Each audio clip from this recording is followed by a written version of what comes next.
कि आप गैंगस्टर मेरे बड़े भाई साहब को कैसे कह सकते हैं? जो मामला चला उसमें उन्हें गैंगस्टर भी कहा गया। जो गैंगस्टर कहा गया है वो गलत है कि सीबीआई दूध का दूध और पानी का पानी करती है। अपराध की दुनिया में कैसे कदम रखा एक बोर्ड से हार गए थे, लेकिन उसके बाद में भाई साहब को झूठे 302 जैसे झूठे मुकदमे लगाए, जब मारा किसी ने, हमारे ऊपर मंड दिए। कि राजनेताओं से और पुलिस प्रशासन में अपर लेवल पर संबंध थे इसी। देखो, संबंध तो सभी से थे भाई साहब के। पूर्व मुख्यमंत्री वसुंधरा राजे हो, भाई साहब को राजनेता यूज में लेते थे, चुनावों के टाइम यूज में लेते थे। जाट बनाम राजपूत में वर्चस्व की लड़ाई हो गई, जातिगत लड़ाई हो गई। भविष्य बनाने के लिए इन्होंने जातिवाद का नाम दिया। इसके साथ ही वसुंधरा राजे के करीबी है यूनुस खान। 2013 में उन्होंने चुनाव लड़ा। कहा जाता है कि भरतपुर जेल से आनंद पाल ने उनका साथ दिया था। बिल्कुल, भाई साहब ने वो पूरा चुनाव लड़ा था और यूनुस खान खुद वहाँ भरतपुर जेल में गया था। दबंग रूपाराम डूडी थे, तो उनके सामने इनकी औकात नहीं थी कि वो उनके सामने खड़े हो सके।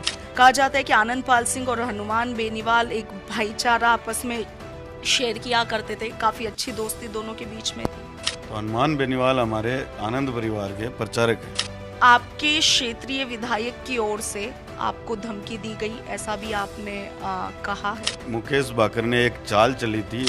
राजू टेहत हत्याकांड में भी आपका खुद का नाम सामने आया। उसमें मेरा नाम नहीं आया था, लेकिन जो ये राजनेता है, इन राजनेताओं ने पूरा प्रयास किया था। यहाँ तक इन्होंने ये तक नहीं पूछा कि मंजीत कौन है, क्योंकि मैं उनकी नज़र में बिल्कुल भी नहीं था, ना उनकी जांच में था। कॉमरेड अमरा राम, जो कि हाल ही में सीकर से सांसद चुने गए हैं, उनके साथ भी इनके संबंध थे और उन्होंने कई बार आनंद पाल सिंह को खुद से सरेंडर करने के लिए समझाया। इस तरह की भी कहें तो राजनीतिक गुरु है भाई साहब के अमरा राम जी। नमस्कार, पंजाब केसरी राजस्थान आप देख रहे हैं और मैं हूं आपके साथ इशिका जैन। पंजाब केसरी के आज के सेगमेंट में आज बात राजस्थान के एक ऐसे व्यक्ति की जिसे राजस्थान में खूंखार व्यक्ति कहा गया। एक ऐसा व्यक्ति जिसे राजस्थान की जनता खौफ खाती थी, तो वहीं उसके आसपास के लोग उसे रॉबिन हुड की उपाधि उन्होंने दे रखी थी, क्योंकि समाज सेवा में वो लीन था।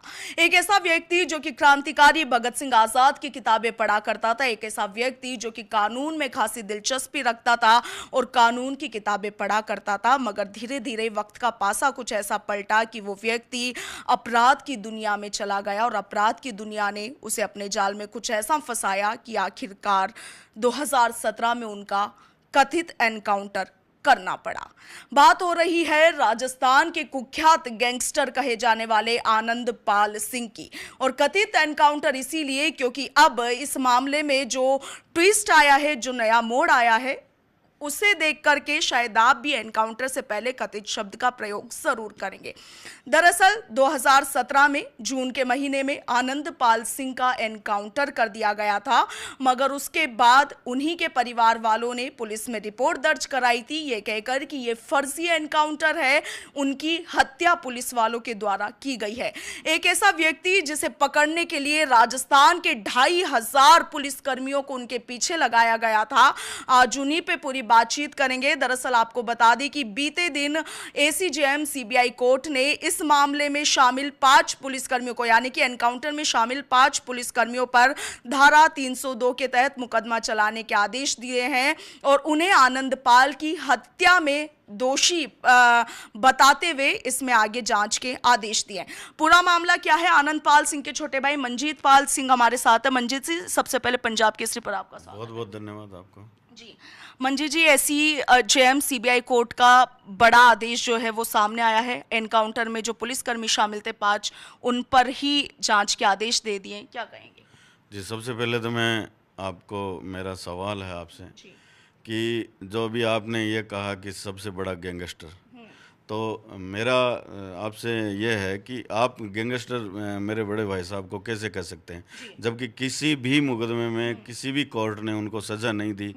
सिर्फ ये पुलिस की मनगढ़ंत कहानी थी और एक ऐसा शब्द दिया ताकि उसको बदनाम कर सके, और आज आप भी उन्हीं पुलिसकर्मियों की परिपाटी पे चल रहे हैं। जी मंजीत जी, मैंने यही कहा कि पुलिस और सरकार की तरफ से जो उपाधि दी गई, मैंने इसके साथ में ये भी कहा कि आम लोग जो उनके साथ वाले थे उनकी तरफ से उन्हें रॉबिन हुड कहा गया, मगर जो मामला चला उसमें उन्हें गैंगस्टर भी कहा गया।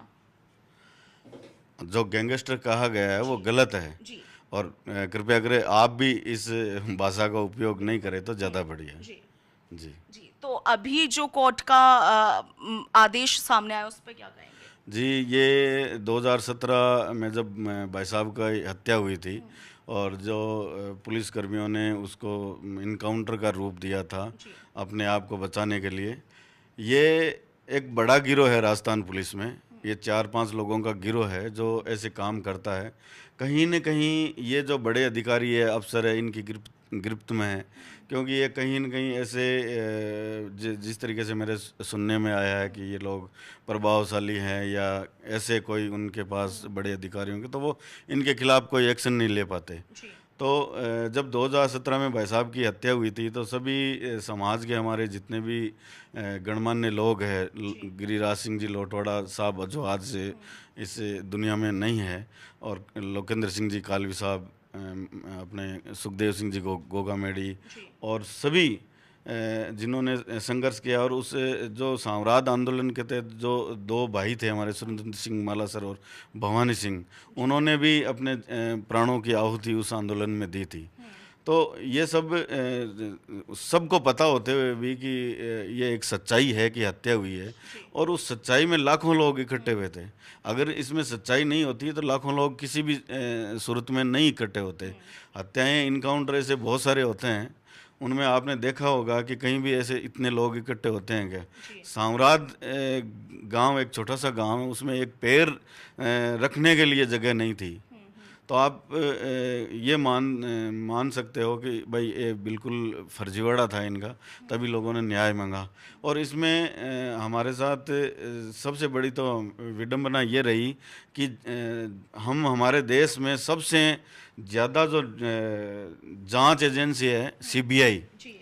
किसी भी मामले में आपने देखा होगा कि सीबीआई है, उस पर पूरे भारतवर्ष के लोगों का यकीन है, भरोसा है कि सीबीआई दूध का दूध और पानी का पानी करती है। लेकिन ऐसा नहीं हुआ, जी। आज तक ऐसा नहीं हुआ। हमारे मामले में उल्टा किया इन्होंने। जांच, हम न्याय मांग रहे थे और न्याय मांगने वालों को तो इन्होंने मुलजिम बना दिया, और जो वास्तविकता में अपराधी थे उनको इन्होंने जी। बरी कर दिया। कर दिया। जी मंजीत जी, मेरा एक सवाल ये भी है कि 7 साल से आनंद पाल सिंह का परिवार लगातार लड़ता रहा। आनंद पाल सिंह के खुद के ऊपर, उनके परिवार पे ऊपर कई तरह के एलिगेशंस लगे, कई तरह के आरोप लगे। उसके बाद भी आप लोग लगातार समाज सेवा के लिए काम करते रहे, जैसा कि आप अभी भी श्री आनंद परिवार सेवा समिति करके एक ट्रस्ट चलाते हैं, रक्तदान शिविर वगैरह लगाते हैं। मगर अब जब दिख रहा है न्याय मिलता हुआ, तो कैसा लग रहा है? देखिए, उसके बाद में जब हमें लगा कि भाई सीबीआई से अब न्याय नहीं मिलेगा, तो जितने भी हमारे बुद्धिजीवी थे, हमारे समाज के जो मुख्य लोग हैं, और सभी ने हमारे एडवोकेट से राय लेके और एक हाई कोर्ट में जो हमने एक प्रार्थना पत्र दिया था, उस प्रार्थना पत्र में हमें पार्टी बनाया गया, और पार्टी बनाने के बाद में जो सीबीआई कोर्ट है उसमें इसकी सुनवाई हुई थी। और जो इनमें मुख्य गवाह थे, जी। मेरे से बड़े रुपेंद्र पाल सिंह जी, जिनके सामने भाई साहब की हत्या हुई थी, ये पूरा प्रकरण ऐसे था कि पहले जब मेरे बड़े भाई रुपेंद्र पाल सिंह जी को वहाँ गिरफ्तार किया था, हरियाणा में। हरियाणा में गिरफ्तार करने के बाद में ये लोग पहले से मालासर को घेर रखा था, जहाँ पे भाई साहब मौजूद थे। और वहाँ पे लाने के बाद में विकी भाई साहब को विद्या प्रकाश ने कहा कि विद्या प्रकाश, पहले बीच में ये बता देता हूँ, विद्या प्रकाश जब डीडवाना में ड्यूटी थी उनकी। मंजीत जी, ये कहानी जो है अगर शुरू से करें कि एनकाउंटर वाले दिन दरअसल हुआ क्या था 2017 में, तो शायद दर्शकों को ज़्यादा अच्छे से क्लैरिटी मिल पाएगी। देखिए, जब वहाँ पे गिरफ्तारी हुई थी हरियाणा में, मेरे बड़े भाई रुपेंद्र पाल सिंह और छोटा भाई है गट्टू उनकी, तो वहाँ पे दोनों को गिरफ्तार करने के बाद में वहाँ पे मालासर में पहले से ही मौजूद उनको घेरा हुआ था उस घर को। और विद्या प्रकाश जी पे हम लोगों को ट्रस्ट था, क्योंकि विद्या प्रकाश जी के सामने पहले ही भाई साहब ने कई बार सरेंडर किया है, और विद्या प्रकाश जी के और भाई साहब के बहुत बढ़िया मित्रता रही है। और उनके जब डीडवाना इनकी पोस्टिंग थी उस समय इनके कारोबार भी साथ में थे। तो उस हिसाब से जब विद्या प्रकाश जी ने विक्की भाई साहब को विश्वास में लिया कि भाई मैं हूँ, आपको कहाँ डरने की ज़रूरत है, आज तक जब गलत नहीं होने दिया था, अब भी आगे से भी मैं गलत नहीं होने दूंगा। तो विक्की भाई साहब से जब ऊपर वो भाई साहब थे, तो भाई साहब का आवाज़ लगवा के भाई मैं हूँ, विक्की हूँ, और आप मेरे साथ विद्या प्रकाश जी हैं। मतलब विक्की जो कि छोटे भाई है आनंद पाल के, उन्हीं से उन्हें आनंद पाल जी को आवाज लगा करके नीचे बुलाया गया। जी जी, नीचे नहीं बुलाया, आवाज़ लगा के बोला कि मैं आया हूँ, विद्या प्रकाश जी मेरे साथ हैं, जी। आप किसी भी प्रकार की गोली मत चलाना, और विद्या प्रकाश जी अपने साथ कोई भी प्रकार की हानि या नुकसान या ऐसी कोई घटना नहीं होने देंगे, जिससे प्रकाश जी ऐसा ही एडिशनल एसपी, एडिशनल एसपी। आज एडिशनल एसपी है, पहले डीवाईएसपी था। ठीक है, ओके। तो वो उन पे ट्रस्ट था, और उनके विकी भाई साहब के कहने से भाई साहब ने उनके सामने सरेंडर कर दिया था। सरेंडर करने के बाद में इन्होंने भाई साहब के साथ में मारपीट करी, बंदूक के बट, हाथों से, लातों से, जो भी इनके पास मिला। फिर इनके पास इनके आकाओं का, जो राजनीतिक इनके आका है, उनका फ़ोन आता है, और फ़ोन आने के बाद में इनके गोली मारी गई थी। लेकिन जो पुलिस की ओर से जो कहानी बनाई गई, जो स्टोरी बताई गई, उसमें ये बताया गया कि जब पुलिस वाले वहाँ पर मालासर पहुँचे, जब वो घर को घेर लिया गया, उस वक्त AK-47 जो कि वो जेल से लेकर भागे थे आनंद पाल जी, उससे 45 मिनट तक कंटिन्यू फायरिंग हुई है दोनों तरफ से, और उन्होंने उसके बाद में कांच में देख करके उन पे निशाना साधा। देखो, ये बताते हैं कि उस समय इन्होंने लाइट कटवा दी थी, अमावस्या की काली रात थी, और फिर ये कांच में देखेंगे, जब लाइट ही नहीं है तो कांच में देखेंगे क्या, ये बताओ। ऐसी कहानियाँ जो कहीं पर भी, एक छोटे से बच्चे को भी ऐसी कहानियाँ सुनाएंगे कि अंधेरे में कांच लगा के इन्होंने फायरिंग की, इतने तो मुझे नहीं लगता कि इन लोगों में से कोई ऐसा निशानेबाज हुआ होगा, मेरे हिसाब से तो नहीं लगता, क्योंकि ये सिर्फ इनके गिरोह की तो बातें हैं, वो हजम नहीं हुई, और ये सीधा सा था कि भाई अंधेरी काली रात में कोई हत्या हो सकती है क्या। और दूसरी बात, ऊपर से अगर कोई फायरिंग करता है आदमी, और वो भी सैकड़ों राउंड फायर करता है, और किसी के लगे नहीं, ऐसा कैसे हो सकता है।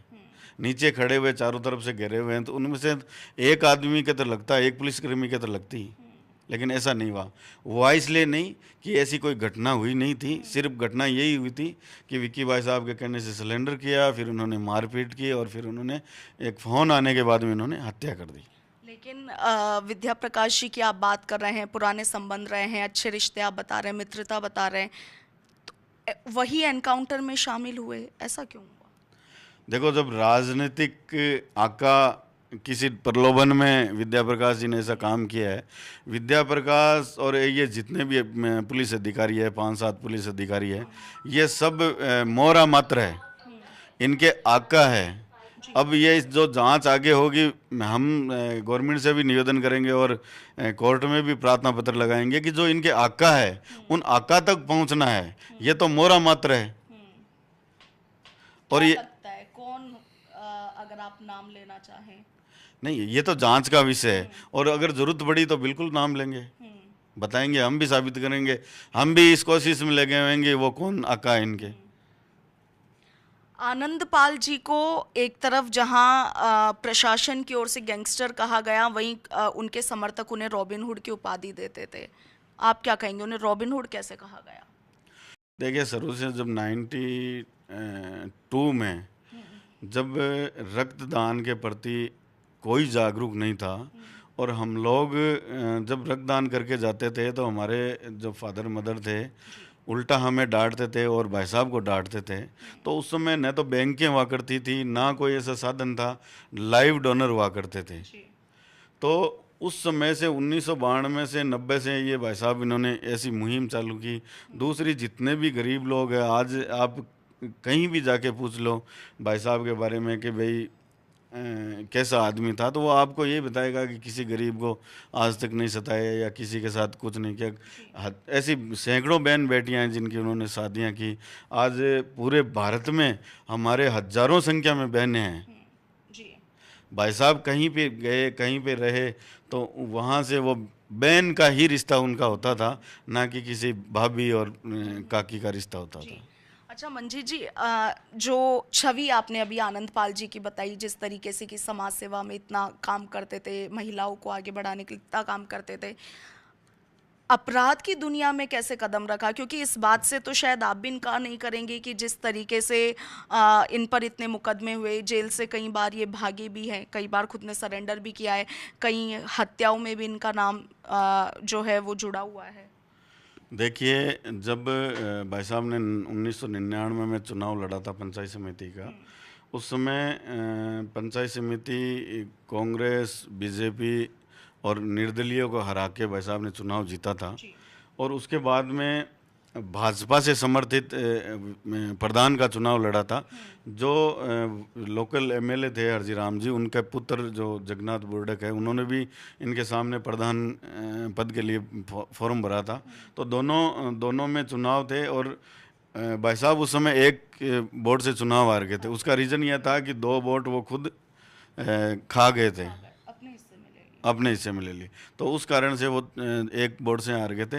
लेकिन उसके बाद में भाई साहब को लोग इतने ज़्यादा पसंद करने लगे कि आज तो जैसे सेल्फी है, तो उस समय ऑटोग्राफ हुआ करते थे, तो लोग ऑटोग्राफ लेते। और बहुत ज़्यादा हमारे घर पे हमेशा लोग भाई और बहनें हमेशा किसी न किसी मुराद को लेके आते थे। और वो कोशिश ये करते थे कि भाई इनकी जल्दी से जल्दी जो समस्या हो सोल्व हो, और करते भी थे। तो उसके बाद में इनको लगने लग गया राजनेताओं के कि हमारी जो राजनीतिक कुर्सी है वो हिलने खतरे में है। और इसको अगर हम कैसे भी करके रोकेंगे नहीं, तो निश्चित रूप से हमारा खतरा है। तो इन लोगों ने सबने मिलके एक गिरोह तैयार किया और हमारे ऊपर झूठे मुकदमे लगाए, जेल में डाला, झूठे 302 जैसे झूठे मुकदमे लगाए, जब मारा किसी ने, हमारे ऊपर मंड दिए। तो उसके बाद में ये चलता गया और एक दलदल में फंसते गए। कई हत्याओं को भी अंजाम दिया है आनंदपाल जी ने, इसमें कितनी सच्चाई है? जी, भाई साहब के कई हत्याओं में नाम है, लेकिन एक भी मुकदमे में सज़ा नहीं हुई है। सब में जांच का विषय है और कई मुकदमों में बरी हुए हैं भाई साहब। लोग तो ये भी कहते हैं कि क्योंकि राजनेताओं से और पुलिस प्रशासन में अपर लेवल पर संबंध थे, इसीलिए उन पर कभी कोई सजा का प्रावधान नहीं हुआ, मतलब सजा नहीं मिली। देखो, संबंध तो सभी से थे भाई साहब के, चाहे पूर्व मुख्यमंत्री वसुंधरा राजे हो, चाहे और भी बहुत सारे पुलिस अधिकारी हो। हमारा यहाँ नाम लेना उचित नहीं है, क्योंकि नाम हम उस दिन लेंगे जिस दिन उचित होगा। लेकिन कहीं न कहीं भाई साहब को राजनेता यूज़ में लेते थे, चुनावों के टाइम यूज़ में लेते थे। जब नौबत आई कि हम चुनाव लड़ेंगे, उस दिन उनको लगा कि आज हमारी जो कुर्सी है वो हमसे छिनती हुई नज़र आ रही है, इसलिए इसको कैसे भी गिराया जाए। जी। एक किस्से का जिक्र करना चाहूँगी, जीवनराम गोदारा और मदन सिंह राठौड़। ये कहा गया कि जीवनराम गोदारा की माफ़ कीजिएगा, मदन सिंह राठौड़ की हत्या का बदला जीवनराम गोदारा की हत्या करके आनंदपाल ने लिया। और उसके बाद में यहाँ आपके क्षेत्र में जाट बनाम राजपूत में वर्चस्व की लड़ाई हो गई, जातिगत लड़ाई हो गई। ये क्या था? देखिए, जातिगत जो नाम दे रहे हैं आप, ये तो गलत है। ये चंद लोग हैं जो चंद राजनेता और चंद उनके गुर्गे हैं जो जाति का नाम दे रहे हैं। अब आप ये देख रहे हैं कि श्री आनंद परिवार सेवा समिति में भाई साहब की जितनी बड़ी फ़ोटो है उतनी ही बलवीर जी भानोड़ा की फ़ोटो है। तो हम यहाँ जातिवाद को नकारते हैं। जातिवाद का ऐसा कोई मामला नहीं था, सिर्फ इन चंद लोगों ने अपने राजनीतिक भविष्य बनाने के लिए इन्होंने जातिवाद का नाम दिया। तीसरा, मदन सिंह जी हत्याकांड की, तो उस बारे में मुझे इतना नॉलेज नहीं है, क्योंकि हम लोग उस समय छोटे थे, तो इसके बारे में मैं कुछ कह नहीं सकता। जी। बलवीर भानोड़ा का आपने जिक्र किया, इस पर आऊंगी, मगर उससे पहले इसी केस से जुड़ी हुई एक और बात कि आनंदपाल सिंह के कथित एनकाउंटर के बाद कुछ पुलिस कर्मियों को सरकार ने गैलेंट्री अवार्ड से भी नवाजा था, जबकि मामला तब कोर्ट में चल ही रहा था। क्या कहेंगे? जी, तत्कालीन जो डीजीपी थे एमएल लाठर, उनके द्वारा मुकदमे को अनदेखी करके सिर्फ अपने आकाओं को खुश करने के लिए, जो राजनीतिक इनके बड़े आका है उनको खुश करने के लिए, इन जो हत्यारे जो पुलिसकर्मी है उनको गैलेंट्री अवार्ड दिया। उनमें से 90 पुलिसकर्मी ऐसे थे जिनको नगद पुरस्कार दिया गया। तो मैं ये भी मांग करना चाहूँगा कि आपके द्वारा कि सरकार इनसे जो गैलेंट्री अवार्ड इनको दिया है वो तुरंत प्रभाव से वापस लें। दूसरी सबसे बड़ी बात ये रहेगी कि अब जो आगे जो प्रक्रिया होगी, क्योंकि अभी लड़ाई तो शुरू हुई है, अभी ऐसा तो है नहीं कि भाई इनको सजा हो गई है, जेल में चले गए। लड़ाई तो अभी शुरू हुई है, पहला पहला पायदान पे हम खड़े हैं आज की तारीख में। तो सबसे पहले तो इन जो ये 5-7 जो पुलिसकर्मी है जिनका कल कोर्ट ने नाम दिया है, इन पुलिसकर्मियों को सबसे पहले पदमुक्त करना चाहिए। पदमुक्त करके इनको घर बैठाना चाहिए ताकि जांच निष्पक्ष हो सके और फिर सीबीआई की तरह जांच नहीं हो, एक जो वास्तविक जांच हो, जो हत्या हुई है उसमें वास्तविक सच्चाई आए सामने और इनको सजा हो। अगर ये पद पे रहेंगे तो जैसे सीबीआई को इन्होंने प्रभावित करके अपने प्रभाव में लेके जिस तरीके से सीबीआई से गलत चालान करवाया, उस तरीके से आगे भी ये कोशिश करेंगे कि भाई इसको कैसे भी करके गलत साबित करें। जी जी, चलिए ये तो देखने वाली बात रहेगी। बलवीर बानुड़ा की हम बात कर रहे थे। एक किस्सा सुना है कि बलवीर बानुड़ा आनंदपाल के इतने जिगरी थे, इतने खास थे कि उनके लिए उन्होंने खुद गोली खा ली थी। जी सही बात है। बलवीर जी भाई साहब और भाई साहब की राम और लक्ष्मण से भी बढ़िया जो जोड़ी हम कहते थे, उनका ऐसा लगाव था। तो उन्होंने अपने जो भाई होने का जो फर्ज है वो 2014 में बीकानेर जेल में निभाया था। जी, एक इस वक्त राजस्थान में नहीं बल्कि भारत में एक गैंग के सबसे ज़्यादा चर्चे हैं और गैंगस्टर का नाम है लॉरेंस बिश्नोई। क्या उनसे किसी तरह के संबंध है आप लोगों के? देखिए, मेरे किसी से किसी भी गैंगस्टर से, गैंगस्टर तो बहुत बड़ी चीज़ है, मुझे किसी बदमाश से कोई मेरे संबंध नहीं है। अगर मेरे बदमाश से, किसी भी छोटे से बदमाश से भी अगर मेरे कोई संबंध होते हैं या मैं इस रास्ते पे चलता तो मुझे कब का ये अंदर डाल दिए होते। जी, आनंदपाल सिंह का जब ये पूरा केस हुआ तो उसमें भी लॉरेंस बिश्नोई गैंग का नाम सामने आया था और अभी कहा यह भी जाता है कि आनंदपाल सिंह जी की बड़ी बेटी और आपकी भतीजी चीनू, जो कि भारत में नहीं रहती है, आउट ऑफ इंडिया रहती है, वो कहीं ना कहीं लॉरेंस बिश्नोई गैंग से जुड़ी हुई है, ऐसा है? जी ऐसा कुछ भी नहीं है, किसी हमारे कोई गैंग नहीं है ना, हम किसी गैंग से जुड़े हुए हैं। सिर्फ ये पहले शुरुआत इन्होंने हम लोगों से करी, पूरे परिवार के जो मेरे जीजा जी हैं उनको झूठे मुकदमे में डाला, इन्होंने एनडीपीएस तक के मुकदमे लगाए और अब ये चिन्नू पे डाल रहे हैं दबाव ताकि इस परिवार की आर्थिक स्थिति कमज़ोर हो। चिन्नू वहाँ दुबई में काम करती है, उससे हमारा इस परिवार का खर्चा चलता है और उसको ये प्रभावित करने के लिए उसको बार बार किसी न किसी मुकदमे में किसी भी गैंग से जोड़ के ये चाहते हैं कि इसको भारत लाके इनकी जो आर्थिक स्थिति है जो कमज़ोर कर दी जाए और इनको जो हमारे खिलाफ जो लड़ाई लड़ रहे हैं वो लड़ाई इसको फंसा के इस लड़ाई का दी एंड कर दिया जाए। सुखदेव सिंह गोगामेड़ी हत्याकांड अभी हाल ही में राजस्थान में हुआ 2023 में, उसमें भी चीनू का नाम सामने आया कि लॉरेंस बिश्नोई गैंग के साथ मिलकर के उन्होंने गोगामेड़ी की हत्या करवाई है। जी ऐसा कुछ नहीं है। सुखदेव जी सिंह जी हमारे हमेशा आदरणीय रहे हैं और चिन्नू ने खुद ने वीडियो डाला था, आपने शायद देखा भी होगा। तो हमारा ऐसा कोई उनसे मतलब नहीं था, वो तो हमारे पारिवारिक सदस्य थे और हमारे आदरणीय थे। जब हमारे बड़े भाई की लड़ाई लड़ी उन्होंने तो हम ये सोच भी नहीं सकते सपने में। और दूसरी बात, जब उनका हत्या हुई थी तो मैं सबसे पहले वहाँ गया था, तो हम भी वहाँ मौजूद थे उस लड़ाई में उन साथ में, और आज भी उस परिवार के साथ हम कंधे से कंधा मिला के खड़े हैं। जी, राजू ठेहत हत्याकांड में भी आपका खुद का नाम सामने आया कि आप भी उसमें कहीं ना कहीं शामिल थे। जी उसमें मेरा नाम नहीं आया था, लेकिन जो ये राजनेता है, इन राजनेताओं ने पूरा प्रयास किया था कि भाई किसी तरीके से इसको फंसाया जाए ताकि हमारे यहाँ लाड़नों या अन्य जो हमारे विधानसभा क्षेत्र है हमारे, उनसे नुकसान नहीं हो, इसको वापस फंसा के जेल में डाल दिया जाए। लेकिन मैं धन्यवाद देना चाहूँगा राजस्थान पुलिस के उन जाबाज और ईमानदार अधिकारियों को, रवि मेहरा साहब हुए, कौन राष्ट्रदीप हुए, कि इन्होंने दूध का दूध और पानी का पानी किया और मेरे साथ इन्होंने न्याय किया। यहाँ तक इन्होंने ये तक नहीं पूछा कि मंजीत कौन है, क्योंकि मैं उनकी नज़र में बिल्कुल भी नहीं था, ना उनकी जांच में था, ना मेरा ऐसा कोई मतलब था किसी से। लेकिन मंजी जी आप देखिए ना, इस वक्त राजस्थान में गैंगवार एक बड़ा मुद्दा बन गया है और चिंता का विषय भी है। राजू टेहट हत्याकांड, गैंगवार के चलते राजू टेहट को मार दिया गया। सुखदेव सिंह गोगामेड़ी हत्याकांड में भी ठीक कुछ वैसा ही हुआ। क्या कहेंगे इन हत्याकांडों पे? और इसके बाद मैं आपसे आपकी सिक्योरिटी पर सवाल करूँगी। जी, गैंगवार तो अब कौन किसके साथ में लड़ाई होती है, कौन किससे लड़ रहा है, ये हमें हमारा विषय नहीं है। ना हम इन सब चीज़ों के पास हैं, हम इन सब से दूर हैं, तो हमें कोई मतलब नहीं है इन सब चीज़ों से। आ, सुखदेव सिंह गोगामेड़ी की हत्या के बाद में अब आप पर भी कहीं ना कहीं खतरा मंडरा रहा है, इस तरह की बातचीत भी हो रही है।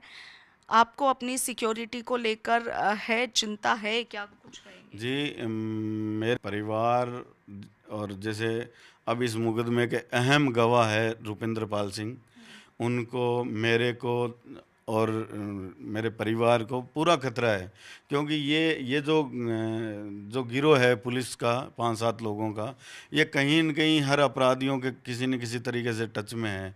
तो इन सब को पता होता है कि हम कहाँ जाते हैं, क्योंकि इनके पास गवर्नमेंट ने पावर दे रखे हैं कि हमारे फ़ोन चेक करें, हमारी लोकेशन चेक करें। तो ये कहीं न कहीं इस मुकदमे को दबाने के लिए मेरी हत्या करवा सकते हैं, मेरे परिवार में से किसी की हत्या करवा सकते हैं, या मेरे बड़े भाई है उनको पेशी के दौरान, या वो बाहर आते हैं तब उनकी हत्या करवा सकते हैं। ये हमें अंदेशा है, जबकि हमने पहले लंबे टाइम से हम लोग इनको प्रार्थना पत्र दे रहे हैं। दिनेश एमएन साहब को भी हमने कई बार लिखे हैं, या कोई हमें इनपुट ऐसे मिले हैं, तो इनपुट को भी हमने इनको बताया है कि भाई इस तरीके से ये हमारे साथ हो सकता है, तो आप ध्यान रखें। एसपी साहब डीडवाना को भी हमने दिया है, और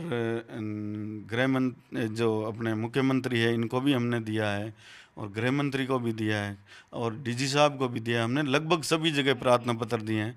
और हमारे जो भाई है बड़े दौलत राम जी पेशिया, वो खुद सीएम साहब के सामने भी पेश होकर मेरी सुरक्षा की मांग की थी। तो अभी तक इन्होंने ऐसी कोई कार्रवाई की नहीं है, ना मुझे कोई सुरक्षा दी है, ना मेरे परिवार को दी है। तो देखो आगे क्या होता है, लेकिन हम ये सुरक्षा दे या नहीं दे, ये हमें मारे, हम मरने के लिए तैयार है, लेकिन हम ये लड़ाई किसी भी सूरत में नहीं छोड़ेंगे। जब तक हमारे में सांस है, हमारा परिवार का एक भी सदस्य अगर बचा, तो भी ये लड़ाई हम जीतेंगे निश्चित रूप से। बिल्कुल मंजी जी, एक आपने राजनेताओं के साथ आनंदपाल जी के संपर्क की बात की, इसमें एक नाम वसुंधरा राजे का तो आपने ले ही लिया। इसके साथ ही वसुंधरा राजे के करीबी है यूनुस खान। 2013 में उन्होंने चुनाव लड़ा, कहा जाता है कि भरतपुर जेल से आनंदपाल ने उनका साथ दिया था। बिल्कुल, भाई साहब ने वो पूरा चुनाव लड़ा था, और यूनुस खान खुद वहाँ भरतपुर जेल में गया था, और भाई साहब से गुहार की थी कि भाई मुझे किसी भी तरीके से चुनाव जितवाओ, क्योंकि उस समय दबंग रूपाराम डूडी थे, तो उनके सामने इनकी औकात नहीं थी कि वो उनके सामने खड़े हो सके, और उन्होंने भाई साहब का सहारा लिया। और फिर तो अब यूनुस खान ने जो किया वो सबके सामने है, और भविष्य में अगर ज़रूरत पड़ेगी तो देखेंगे, नाम भी उजागर करेंगे। कॉमरेड अमरा राम जो कि हाल ही में सीकर से सांसद चुने गए हैं, उनके साथ भी इनके संबंध थे, और उन्होंने कई बार आनंदपाल सिंह को खुद से सरेंडर करने के लिए समझाया, इस तरह की भी खबर। देखो, भाई साहब कम्युनिस्ट विचारधारा के थे। जब भाई साहब कॉलेज में पढ़ते थे, तब से अमरा राम जी के कहें तो राजनीतिक गुरु है भाई साहब के अमरा राम जी।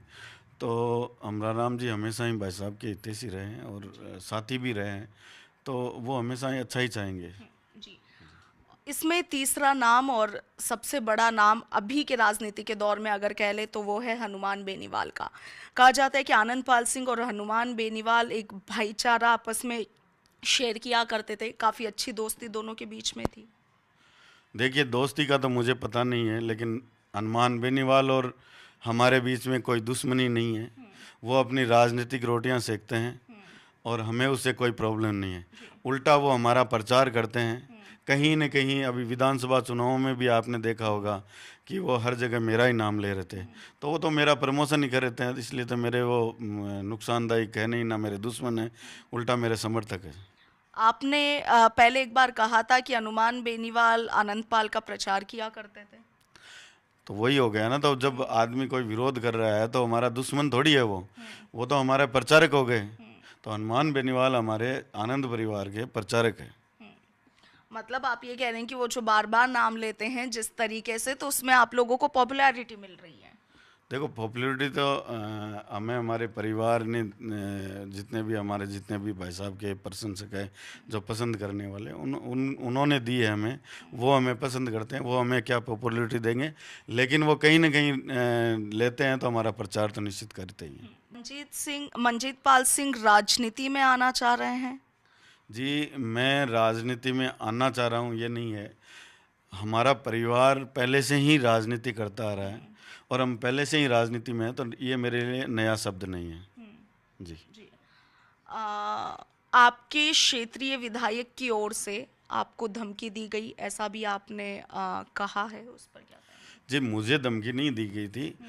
क्षेत्रीय विधायक मुकेश बाकर ने एक चाल चली थी अपने गुर्गे संजय चौधरी के द्वारा, और संजय चौधरी से बाहर से इन्होंने कॉल करवाया अपने आप को और एक एफआईआर दर्ज करवाई कि मुझे बाहर से ये धमकी मिली है और ये आनंदपाल गैंग है, जबकि हमारी कोई ऐसी कोई गैंग नहीं है। हम एक आनंद परिवार है हमारा, जो एक परिवार के सभी सदस्य हैं। हम लोग किसी न किसी रूप में सेवा करते हैं लोगों की। तो इन्होंने एक चाल चल के एक एफआईआर दर्ज करवाई और फिर इन्होंने उस एफआईआर में ये कामयाब नहीं हुए मुझे फंसाने के लिए।